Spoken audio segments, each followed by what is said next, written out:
Hi, everyone. This is Alexander Fernandez with Video Games Real Talk. We have a special episode with you for you today. We have Malte Behrmann, a good friend of mine and one of the experts in the European Union who understands video games law, inside and out, as well as funding systems.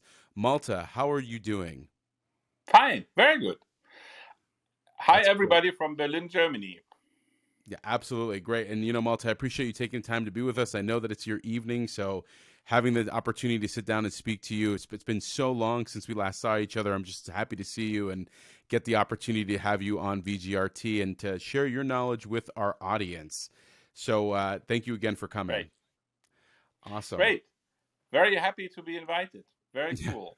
Awesome, man. Well, this is great. So listen, Malte, you have been in the games industry for well over 20 years, and I think it's really important for people to understand who you are and what you do. Could you do a brief introduction to us? Yeah, I'm basically a lawyer, but I always was interested also in much more than law. So I started after two different educations. Here in Germany, the Association of Game Developers in 2001, 2002 was incorporated 2003, and then we basically ran a national association of game developers. We grew very quickly, and then I met you guys and other European game developers, and we created the EGDF, the European Game Developer Association, which we then brought up and made big. And in 2010, I resigned from the national level and only took care of the European level until 2013. And by then, I had already finished my PhD a long time ago, and I had an opportunity to become professor. So I decided to start as a professor in the university, basically doing similar things than before. I did a lot of research projects also on European level. So I basically to finance our political activities, but that led into an academic career. So since 2013, I've worked mainly as a professor. But on the side, I always used to work and still do this as a lawyer and consultant for game developers, mainly here in Europe now. So I still represent a number of studios over here, mainly in the Berlin area, but also over Germany. And yeah, that's what I'm doing. So I'm a developer, lawyer, and also a political activist, but I'm also a professor, and I just published a book, my sixth book. So I write books about media, economy, and stuff like that, management. You're effectively the quintessential Renaissance man of video games. I think I've never met someone so active legally, politically, business wise, and in video games. Of all the things, video games to do this in. I want to unpack something here because, when the idea of starting the German Game Association came together, I'm curious, what was it that made this happen? Because, a lot of people listening out there, they don't realize that the games industry really didn't have representation. I mean, there was, different groups doing different things, but why did Germany decide, specifically the developers, that they needed an association? And can you take us into that a little bit just so that we get an understanding of what exactly the developers needed versus, say, like what the publishers needed? Because, I mean, those were two different things. Yeah, they're very different things. So basically, Germany is a smaller country than the US, obviously, but it's a relatively large country in Europe. So until the early 2000s, actually, the market in Germany was big enough for the German developers just to be sustainable in Germany. So they basically created PC games or small console games, and they could sell it in German language in Germany. It was enough.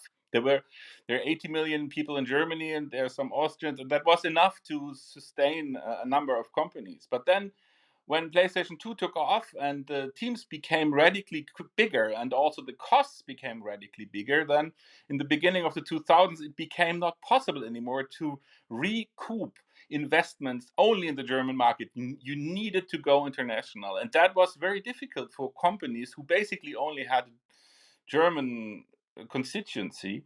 And so they all had real problems and came into severe problems. And that's why we had this idea that you need, similar to the film industry, this kind of public funding part, which kind of allows you to make bigger projects and to compete internationally. And then you could probably also conquer the international market. That was the economic process which was happening in the early 2000s. And then on the side of that, there was obviously Canada pushing very hard with new subsidy systems, France starting to set it up, UK starting to set it up. So you had competition all over the place, even in the United States, Georgia, and places like this, starting with some tax break systems, Japan, Korea, with their systems. So you had it everywhere. Suddenly, we needed to do something in Germany about it.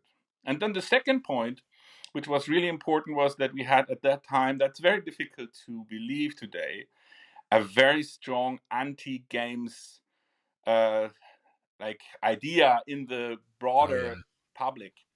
The general idea was that games are bad for children, for everyone, that they basically have to be banned. We had discussions here, political discussions about bans of games, even for grown-ups.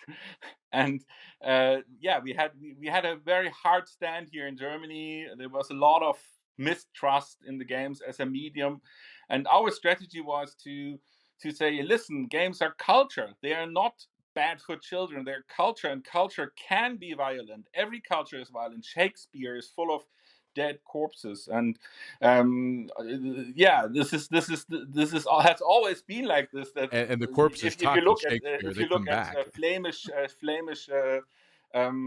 pictures and paintings, you see a lot of dead corpses too. So it has always been in culture. Violence has been part of culture, and that's how it is in the games industry. That's all. It's not very complicated. It's just technology-wise advancement of the cultural idea. And we needed years to convince the public that this is actually the case. But we won the case. At the end of the decade, people were becoming more and more open to this kind of idea. And finally, even our Chancellor, long-standing Chancellor Angela Merkel, came to the Gamescom and gave a speech and said, yes, games are culture. So that's when we basically had won our case, but it took a decade. And I think this is really important for everyone out there to realize is that Germany, as being a large country in Europe and basically a player on the international stage, you literally had to not only fortify your industry, organize your labor, but then effectively found ways to remain competitive. And for me, it was always a special story because in the end, if it happened in Germany, we could then take it to the rest of Europe. And honestly, we could then look at how this would be exported in the rest of the world. What I find fascinating was that kind of culture argument that was having to be made about the fact that gaming was a true medium, that it was not just some, killer games or some crazy idea of a bunch of rejected children who no one talked to, but that was in fact a tool that could be utilized for better things, also training, the ability to entertain, the ability to actually communicate with people. What do you think was the turning point where the society said, you know what, it's not so bad? Was it generational, just time? I mean, what do you think was the main argument that made them realize, oh, you know what, this is a good thing, we shouldn't destroy this industry, specifically in Germany? It's an interesting question, and I have a very precise answer to this. Maybe this answer is too precise, and you can only have this answer when you actually live this political fight through. But I remember a discussion with a member of parliament, with a politician. That was the time when there was this idea to ban games. And then I said to this politician, no, games are not bad for children. They are culture. And then this politician said to me, yeah, how can they be culture? Look at my kids in my constituency in Bavaria. They are all sitting in front of the computers and playing and immerse themselves into the games. And I say, yes, exactly. That's why they are culture. And then this guy was kind of stopping, and you really saw how he thinks. And the coin drops, as we say in Germany. And then he said, all right, you're right. This is also culture. And that was the moment when we won the case that this idea to ban games was tabled. And that was actually the turning point, because when they kind of gave up this idea that they had to ban games, they had to turn 180%, and they had to say, all right, then games are super and we will support it even financially. So it was basically they kind of went too far over the top, and they realized that they went too far over the top, and when they realized it, they had to go very, very far, and that's how we basically made it happen.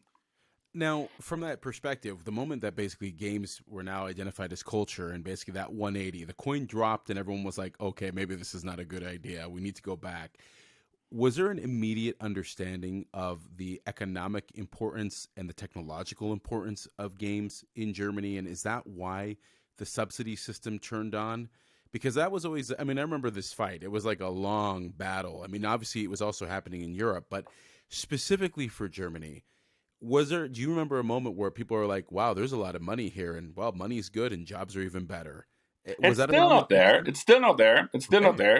I mean, we have this strong political system, but we still, I mean, we are a relatively wealthy country. We could have thinking that there are wealthy Germans who invest their money in especially when you don't have interests in something like games ventures. But it's relatively limited. It's relatively limited. It's still interested that, I mean, the economy in Germany is, to a certain degree, still a very strongly an analog economy. It's the digital shift in our economy Yeah. somehow hasn't happened or is happening very differently than in other countries. We still believe in strong car companies and stuff like that, and that is becoming also more a problem than a solution, I would say. Yeah.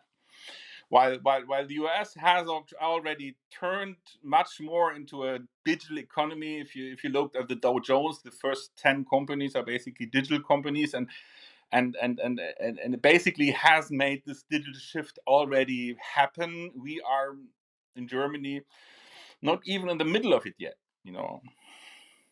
So something people see it, and they see also the importance, and that's why the government in Germany is supporting games development now very strongly, and we invite everyone from the whole world to participate in it and come to Germany and work together with German developers. So there's a big need for this in Germany, and the political level has realized this, but not necessarily the society.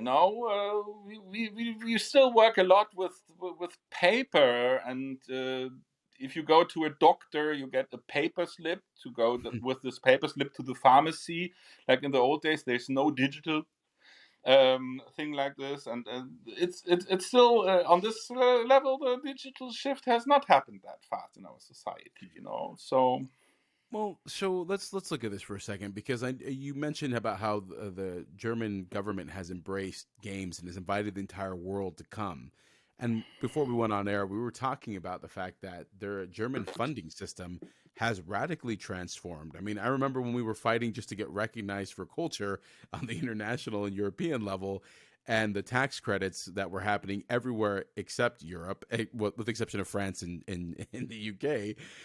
What are those credits, and tell us a bit about that because it's pretty phenomenal what you told me. So could you tell our audience what's going on in Germany and how they're flexing the financial muscle to get people to come? So it was the idea of the parliament, and the parliament forced the government to do it. That's important to see. And so the parliament has basically decided to have a quarter of a billion euro, 250 million euro over 5 years spent in game development through subsidies. So that's quite a bit of money Oh, for that's a a lot of country money. like Germany. So 50 million every year. And in the first year, 2019, it was distributed in very, very small parts because of European law. Too complicated to explain here. So the biggest slot was 200,000 euro. But then starting with 2020, the slots became much bigger. So now you can submit even for 8 million. But starting, I think, with 2 million, you only get a degrading number of subsidies. So until, I think, 2 million, up to 2 million, you get 50% from the government, and you have 50% from private sources, and you mix them together. And if you basically have the bulk of money from private sources, then you get the same sum from the government on top. There's some points which are quite rigid, so you actually have to have the money. It's not just that you kind of say, will have the money at some point or something. You have to show that you have the money. And you have to go through a culture test, which means that the project itself has to be related culturally to a certain degree to Germany or Europe. That are questions which you have to answer then. But then you can even outsource up to 50% of your project back to another country, even outside of Europe. So it's a possibility to get some of the money somehow outsourced in other sources and other channels.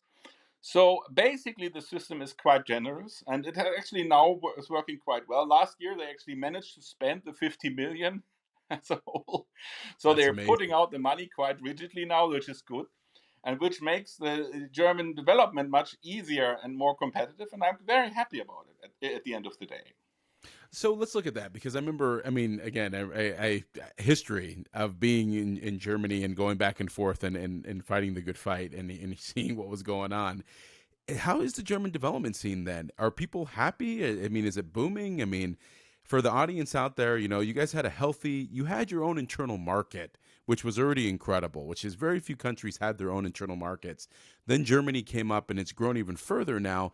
So I'm curious, how do you see that right now? Are the Germans happy? Or is the market, is it fantastic? Or, what is the feeling right now overall in Germany for the development I scene? think the feeling overall is that we have several things which have to be seen.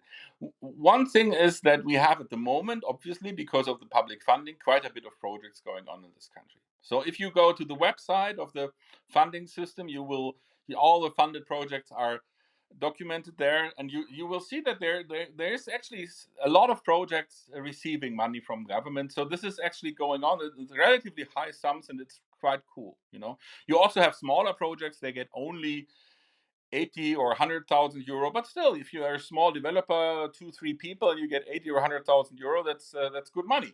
I mean, whatever. Yeah. Very good So money.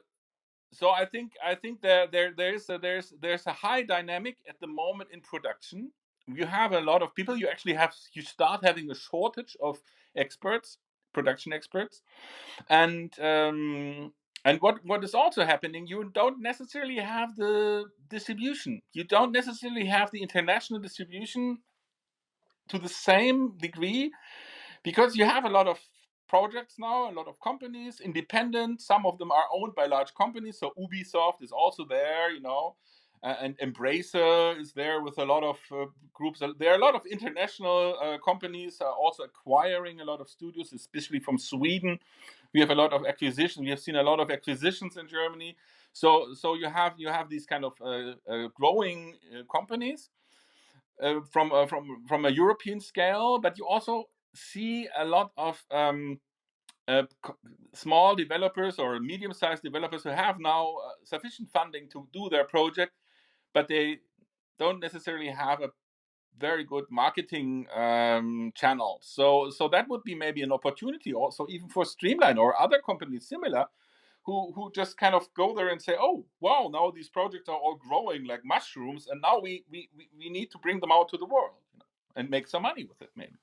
No, it makes sense. So let's take a look at this, and let's go one step out from Germany and let's talk about Europe, because I mean you were one of the founders of the European Game Developer Federation, which at the Yeah. time represented 13 nations. I mean, how many nations do you represent now? Or you guys have expanded, haven't you? The EGDF. Yeah, we have expanded. We have some Eastern European nations now, and we have at least, I think, 19 or something. But I didn't Incredible. count anymore. When I was general secretary, I could have answered this exactly. But now my successor is Jari Pekka Kaleva. You have to ask him. No problem. So let He me does it ask. from Finland now. That's amazing. Well, and actually, that this is what I was going to ask: is that the overall game development industry in Europe has grown rapidly, and Finland is one of the biggest success stories of this. I mean, the Finns have basically dominated. I mean, how do you feel the overall environment is in Europe for game development? I mean, are we seeing the upswing? Are those subsidies? I mean, do you think have all the subsidies popped on? And I guess who's winning? I guess in your measure right now, as the European competition goes for this. I mean, the Nordics took the Corona bonus. The Nordics took the Corona bonus. The Swedish Yeah. and Finnish companies have been very, very successful during these Corona times. The Germans were a little bit too late again. The French and the British, I mean, I don't know if you still count British as Europeans, but let's For generous for the America, moment. Yeah, the America still French sees and them that way. British, they have been always in consoles. You know, Yeah. like on the Western European side, you have more console production, and they are a little bit. Shaky. Yeah, UK is coming there, France is coming there, but it's going up and down, you know. And then you know, need to go to Eastern Europe. In Eastern Europe, you have really interesting developments which people overlook easily, like stuff like World of Tanks from Belarus and stuff like that. You know, you have also a lot of Polish companies, CD Projekt Red, but also other companies from Poland which are very successful now. Amazing. I don't know if you ever spent 10 or 15 minutes Oh, about the absolutely. It's Warsaw incredible. stock market. It's really amazing how I many mean game companies are on the Warsaw stock I market mean, today. You know, Poland has got like something in the water for game development. I mean, they're yeah. incredible. Incredible. So I think that Eastern Europe is really Ukraine anyway. You know, Eastern Europe is quite important. Romania is coming. You know, so you have interesting potential. And in Germany, you also have now with these funding systems. I mean, we have higher costs. Obviously, people are earning more money. They have also other alternatives. You know, but with this funding systems, this has been evened out a little bit, so it becomes a little bit better to do it game development also in Germany, and that is, I think, also very healthy for our whole economy, because this kind of IT becomes a little bit more popular again among the young generations and stuff like that, and also this creative side of things are becoming more relevant. And so I think we are not so bad in Europe as people think. We are actually quite strong. Maybe the last remark. What is really interesting is that console technology is not a European technology at all. It's either Japanese or US American. It's We have no stake in the console technology. So what is really good for us is that a lot of gaming went into first a browser based or computer based, and basically then to the mobile space. And so as long as it goes out of the console space, it's always good for Europe, because in the console space, we have some very strong console companies, also in the Netherlands, for example, but also in Paris and so on. But for Europe as a whole, the console space is always been a little bit a foreign land where we just, some of us can excel. You know, we don't own this technology. No, that makes sense. So, how about the talent? Because I mean, you're a professor now, and I mean, you're obviously dealing and seeing the new generation coming up. And I'm curious, like, what exactly is happening over in, say, Germany and just in Europe that you have seen that is really helping to bolster up the talent that's coming into the industry? I mean, what could we learn, and what are you seeing right now? I mean, I personally always have a very broad approach to talent in the games business or in the games industry. I think, and many of my other colleagues in the university hate me for that, but I think the real innovation in the games industry comes from the street. It doesn't necessarily come from some universities. You know, Yeah, the very real innovators, or most of the real innovators in the games industry, are just people who want to make games, and they actually don't go to university, or very shortly. You know, and that is, I think, very important, that we see that in our um you know, there's this book 0 to 1 from Peter Thiel. You don't need to love Peter Thiel for his political ideas, but no, it's he's a a good great book. good analyst, It's a and he very good says book. that the best entrepreneurs are actually quite unusual people.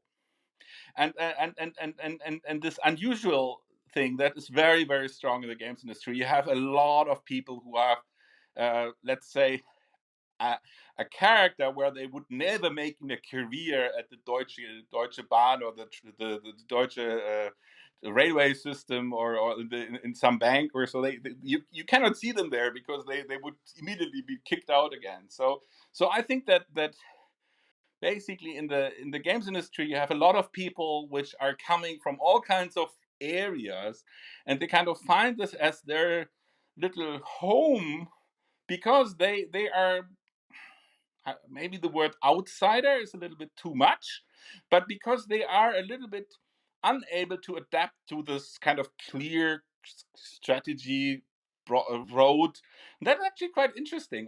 That's why I love it to be there as a professor, because you actually have to be quite individual, and you have to kind of help people which are kind of struggling with adapting to the reality, or adapting to whatever is needed, and still drive a lot, have a lot of internal intrinsic motivation to do what they do and believe in what they believe, and that's fantastic from an educational point of view.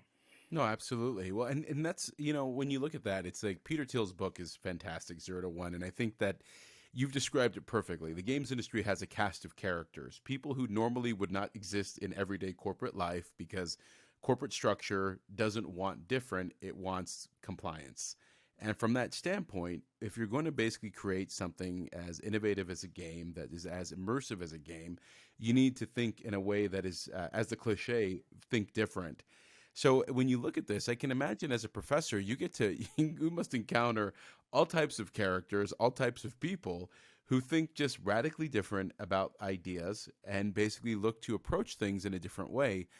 I'm curious, when you look at the politics of what is happening now, especially how basically we're moving towards this idea of the metaverse, how we're moving towards the idea of basically government and society having to communicate or starting to communicate through immersive worlds.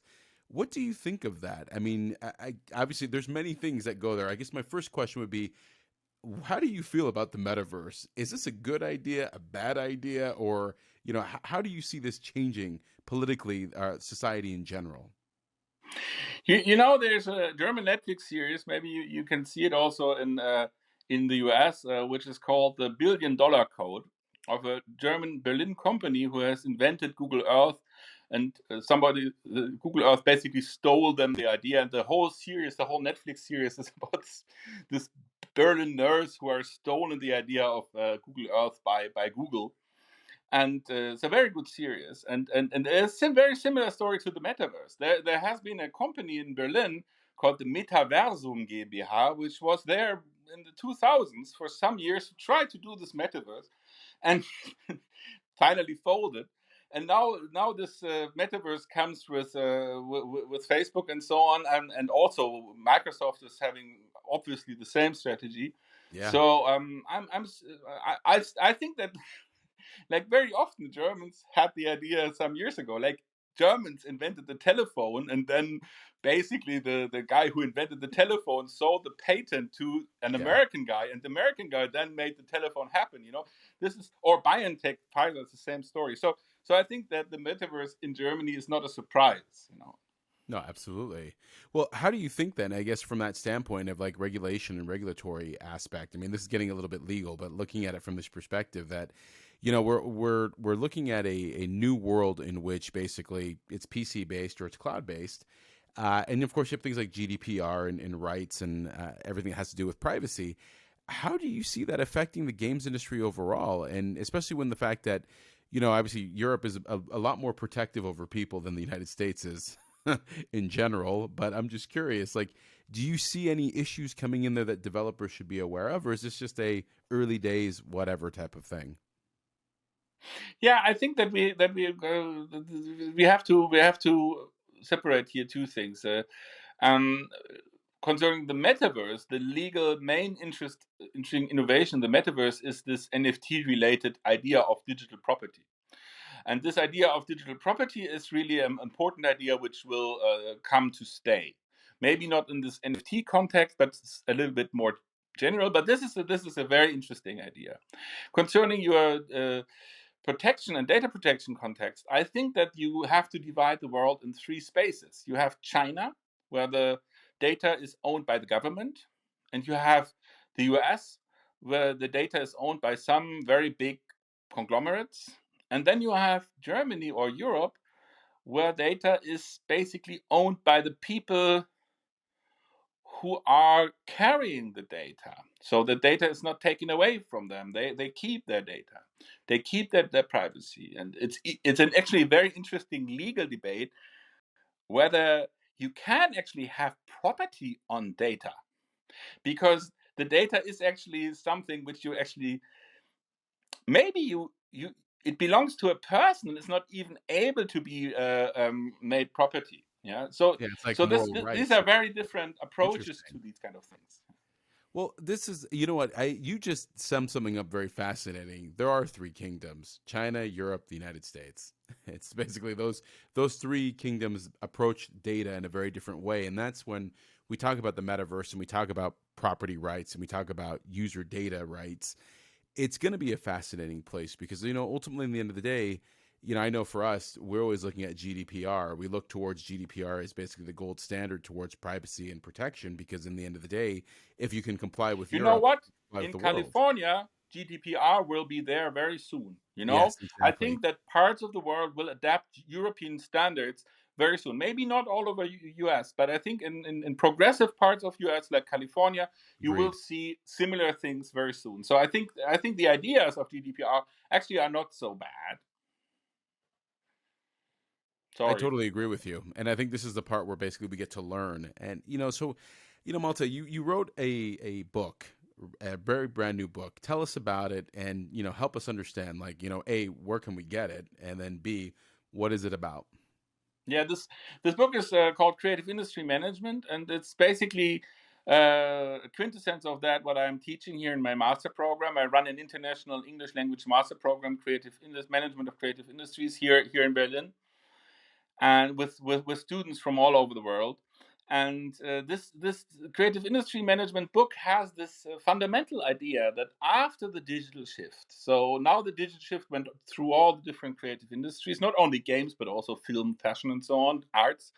After the digital shift, the management methods of the different sectors of the creative industries have become much more similar than before. So today, a game manager or a game development manager is similar to a film company producer or even a gallery manager or even a fashion manager, because Yeah, very basically true. everybody is confronted with problems concerning community building, platform management, human resource management, questions like that. It has become much more transversal. And basically, if you look at Spotify, you see that it's a business model from the games industry, basically.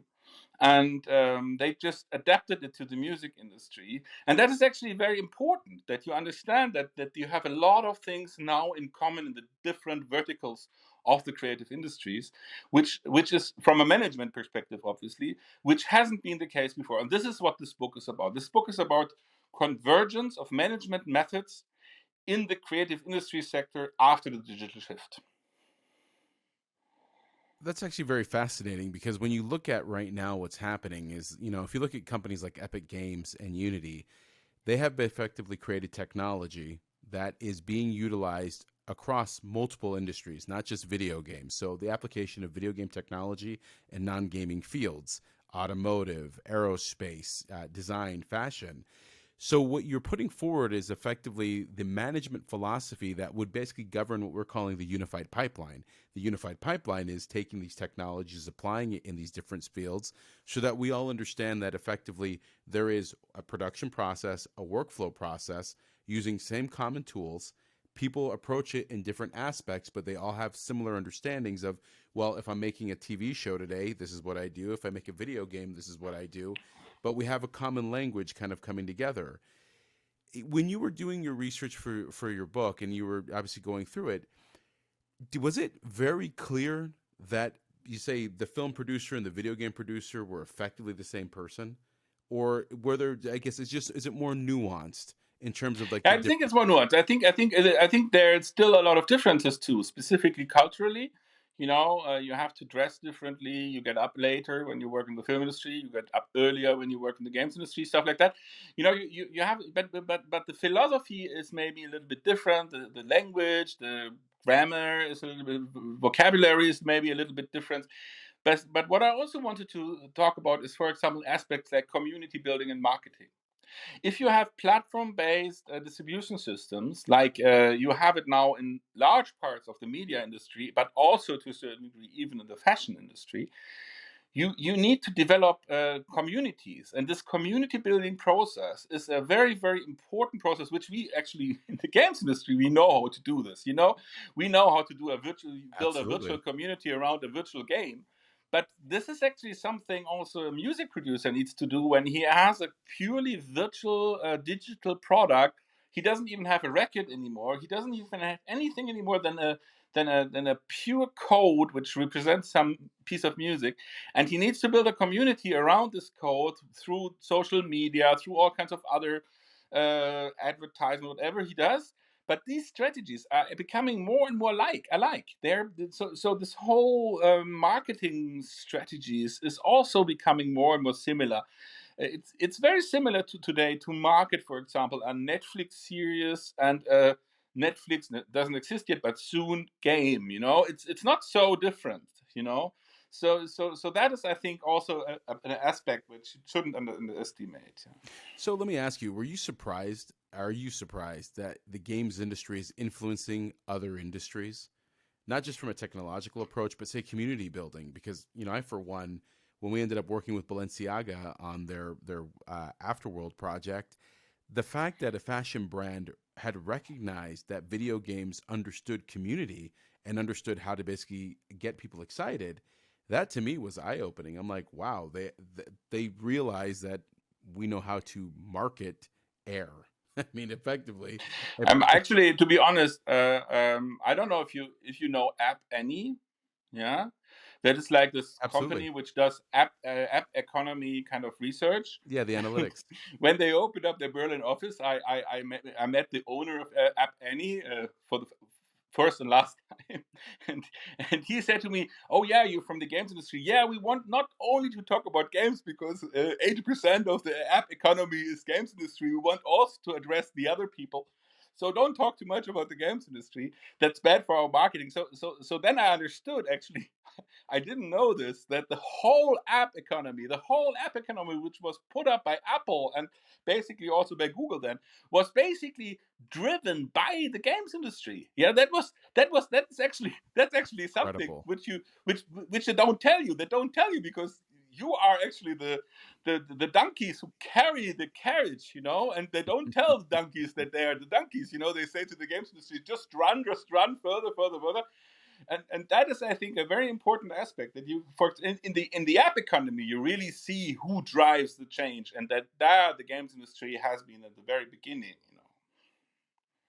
So, in terms of transferability of skills, based on what your research is finding, it's like, is this going to be a case where for the creative economies and the people who study, were they just going to have opportunities all over different industries now? I mean, is that the net result, that if you practice these managerial skills, you understand them, your ability to work and be employed will be basically at a higher level than, say, someone who comes from the traditional economies? I think if this person is able, one second,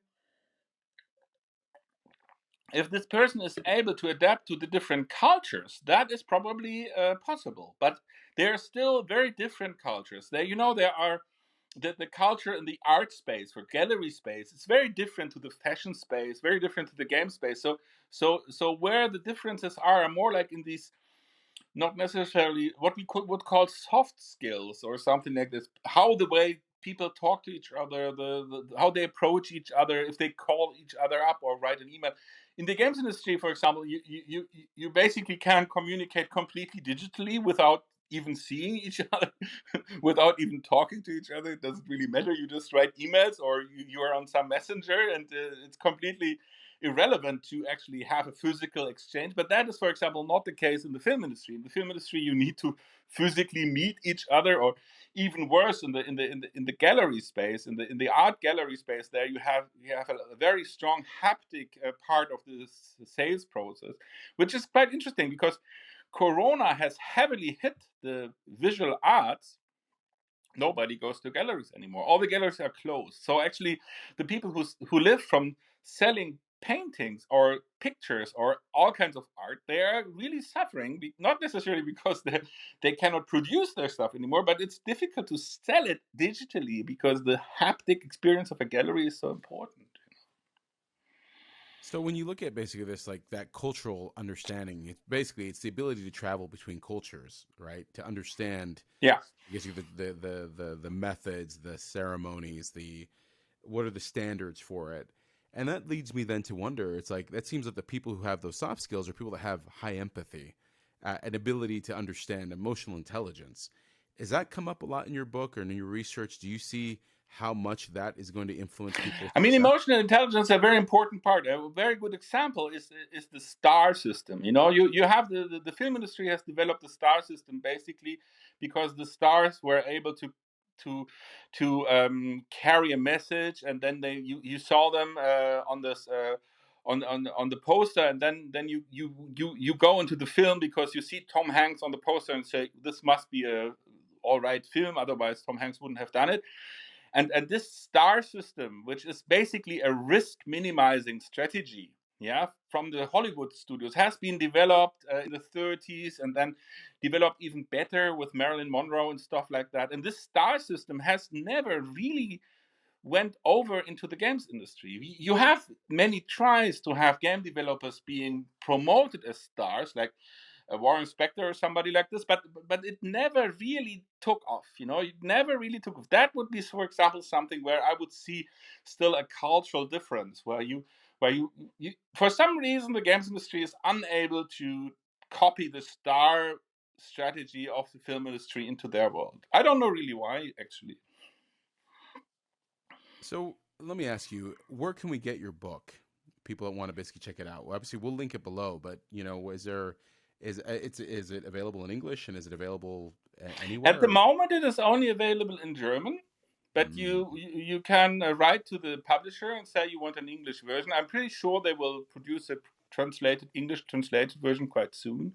But there are a lot of images in it, so even the German version is probably helpful because there's I think there are almost 150 images.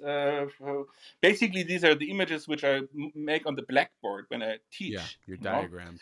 but if Yeah, if yeah. you want to have the content in English, you can also study in my master program. You know, because There the you master go. program is actually an English language program, but I write in German. That's my language. You know, Mhm. I probably could also write in English, but it's for me it's just easier to write in German. No, absolutely. Well, we'll link below to that as well. We'll get that and we'll make sure we put that in the notes.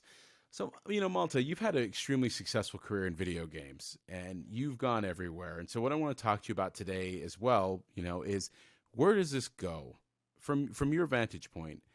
Obviously we're seeing consolidation, Microsoft by Activision Blizzard, Sony buys Bungie, the M&A space. We had Mike Metzger on last week. He was talking about they're predicting $150 billion of M&A.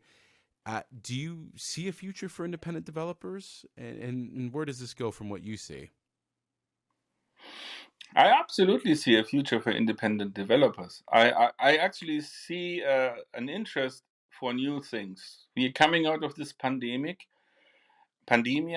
and people are really bored.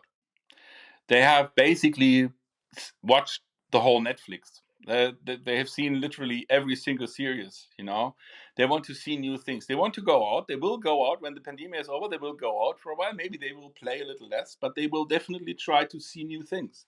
And new things always come from the small developers. New things never come from the big companies. I could give you a lot of reasons and charts and Excel charts and stuff like that why this is the case, but it's simply like that the new things always come from this intrinsic motivated people who want to do their new thing. And I think that this is still going to happen in the metaverse. This is still going to happen in the games industry. And I think that this I will predict that this of the large conglomerates who are now getting ready for the metaverse, who is the most generous and the most open and the most fair to the small developers, will win the race.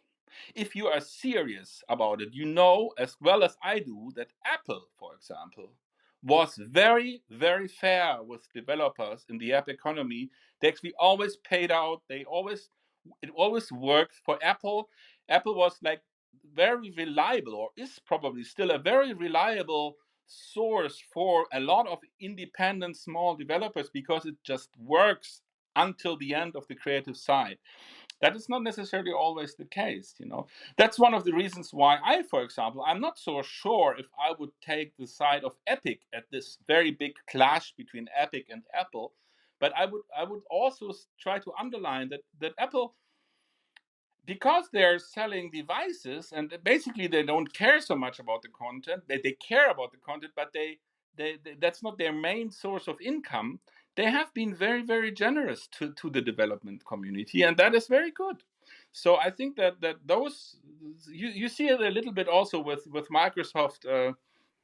Microsoft has also other sources of income, so they don't necessarily rely on milking the creative side as much as they can, and that is actually quite good for them, because then they can basically also become get a share of their part, and that is actually useful, you know. So I think that the generousness towards the small and medium developer is a very important part of success of these big conglomerates.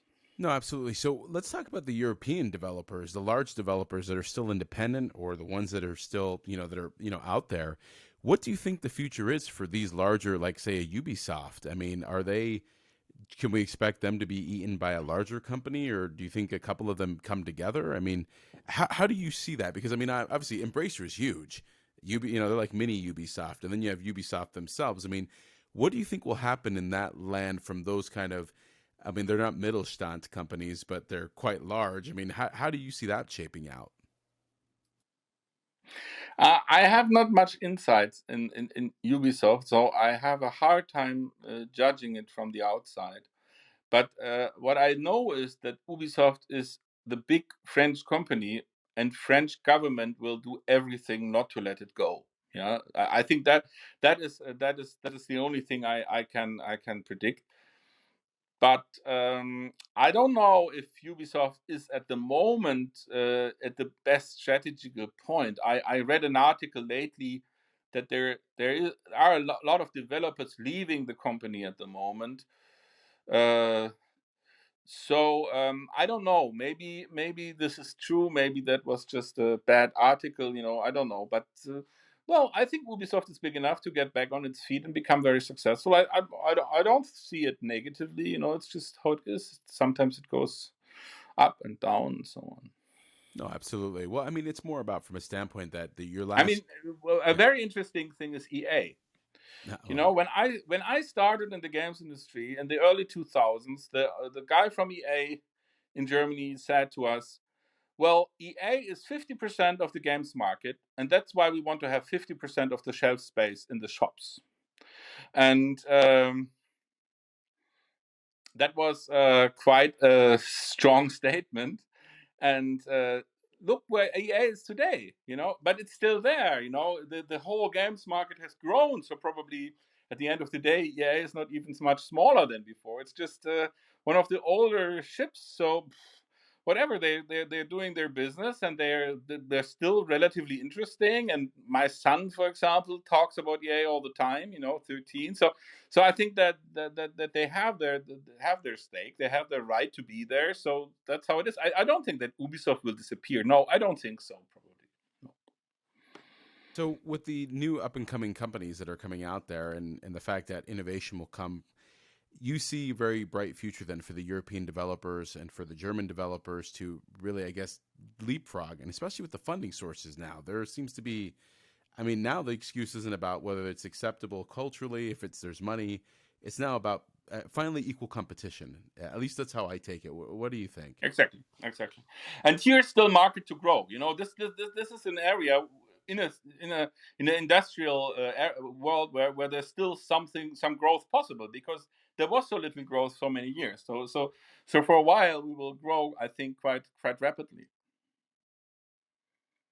So I got one final question for you, and this is kind of the, you know, you've been so instrumental in putting together the European games industry and the German industry and really helping to build it out. In your wildest dreams, when you were starting this, did you think it would get like this? Has the industry met what you thought it could be, or do you think there's even more? How do you feel about that? That's a good question. I mean, let me give you a very honest answer. I am in the games industry because I like to be with these games people, these game developers and publishers, because I like them because they're smart. I think the cool thing about the games industry is that you are actually surrounded by very smart people. They're maybe sly, some of them are maybe assholes, but even the assholes are smart. And that's actually something which I like. I like to be surrounded by smart people, and that is something which which I appreciate, and this is what the games industry gives you. We have maybe to become even more diverse, more female and stuff like that. But at the end of the day, it's not about that. It's who survives in the games industry. It's like New York. If you make it there, you make it everywhere. That's the song, And this is actually what the games industry is about, and that is the cool thing about living and working in the games industry.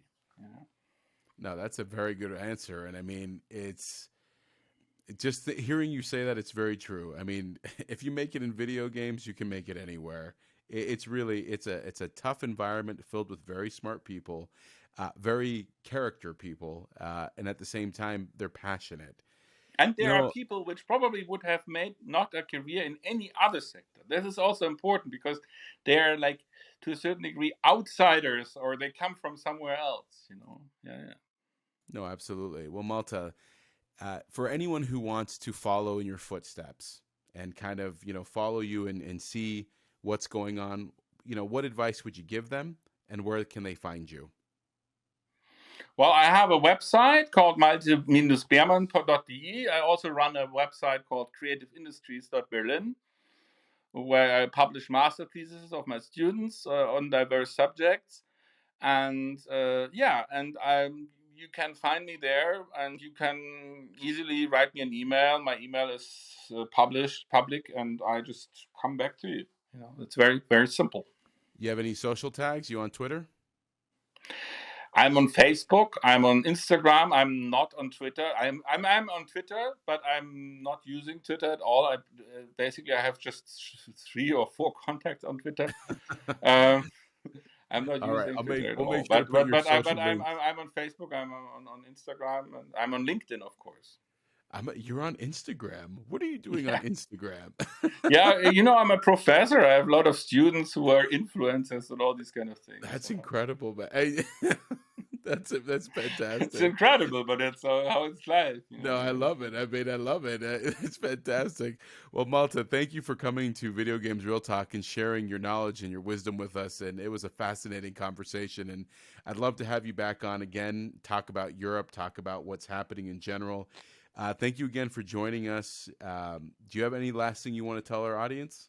Yeah, I want to say that I'm just reading a very interesting book called The Cold Start Problem by a guy called Andrew Chan or something like this, about platform economy, and I think it's a fascinating book. It's not my book, and I don't even know this guy, but I think that people who want to make online game companies or mobile game companies grow, they should look into this book. Even you should look into this book, because it's really fascinating. It's like the 0 to 1.2, something like this. It's really an interesting book which explains how to grow platform-based economical products, and it's a very, very fascinating book, and I want to recommend it. Oh, well, thank you. I'll definitely take a look at that, and we'll basically link that down below as well. And to the audience out there, thanks again for listening to Video Games Real Talk. You can find us on our social media channel. You can go to Twitter at VGRT, at StarvUp, or videogamesrealtalk.com. Find us on your favorite podcasting place, Spotify, Apple. Of course, as always, we appreciate your time. Let us know what you like. Let us know what you didn't like. And we look forward to being a part of your world next week as we come out with yet another episode of VGRT. Thanks for listening. Thank you.